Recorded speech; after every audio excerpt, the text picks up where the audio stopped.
Today's topic is the Great Uprising of 1857. By the first half of the 19th century, the English East India Company had brought vast portions of India under its control. 100 years after the Battle of Plassey, anger against the unjust and oppressive British government took the form of a revolt that shook the foundation of the British rule in India. While some historians called it the Sepoy Mutiny, others called it the Revolt of 1857 or the First War of Independence. Various causes, political, social, religious, economic, military, were responsible for the Great Uprising. And we will be discussing some of the major causes. We will be starting with the political causes. The political cause of the revolt may be traced to the British policy of annexations or expansion. The first point, unjust territorial annexations carried out by Lord Dalhousie through the doctrine of lapse. What is meant by doctrine of lapse? According to doctrine of lapse, if any Indian ruler died without a natural male heir, the kingdom would lapse to the British. That is, it would automatically pass into the hands of the British. Next point, discourtesy to the Mughal Emperor. The denial to inherit, the denial of the right to inherit the Mughal property by Bahadur Shah's successor or to use the imperial title was a major concern. Next, annexation of Awadh. Annexation of Awadh on the pretext of maladministration was a major factor. Next is treatment meted out to Nana Sahib. Refusal to continue the pension to Nana Sahib, the adopted son of Baji Rao II, created hostility among the people. So here we have discussed unjust territorial annexations carried out by Lord Dalhousie through the doctrine of lapse, discourtesy to the Mughal emperor, annexation of Awadh, treatment meted out to Nana Sahib. So these are some of the major political causes. Next, social religious causes. First point, interference with social customs. Social reforms such as abolition of sati, widow remarriage were seen as British interference with the ancient Indian traditions and values.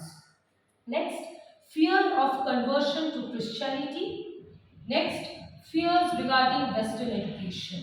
The introduction of Western education undermined the position of the Pandits and the Maulvis, and it was seen as an attack on the traditions and customs and values.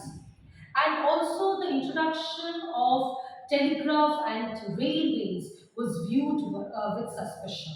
So these are some of the major socio-religious causes: interference with social customs, fear of conversion to Christianity, fears regarding Western education, and also the introduction of railways and telegraph. Next is economic causes. Ruin of trade and handicrafts. The Indian handicrafts had to compete with the cheap machine-made goods from retail. Next, inhuman treatment meted out to the indigo cultivators. Next point, India was transformed into a supplier of raw materials and a consumer of goods manufactured in retail. So these are some of the major economic causes. Number one, ruin of trade and handicrafts. Number two, inhuman treatment meted out to the indigo cultivators. Number three, India was transformed into a supplier of raw materials and a consumer of goods manufactured in retail. Next, we have military causes. Indian sepoys were considered inferior to the British soldiers. An Indian sepoy was paid much less than British soldiers, and all the high ranks in the army were reserved for the British only. First point, Indian sepoys were paid much less than the British soldiers. Next point, General Service Enlistment Act. What is meant by General Service Enlistment Act? Many Indians in the earlier days believed that they would lose their caste and religion if they crossed the sea. And in 1856, the General Service Enlistment Act was passed, according to which every new recruit had to be ready for duty overseas if ordered. and this hurt the religious sentiments of the people. Next, immediate cause. The cartridges used in the newly introduced Enfield rifle were said to be greased with the fat of cows and pigs. By 1857, the country was filled with discontent.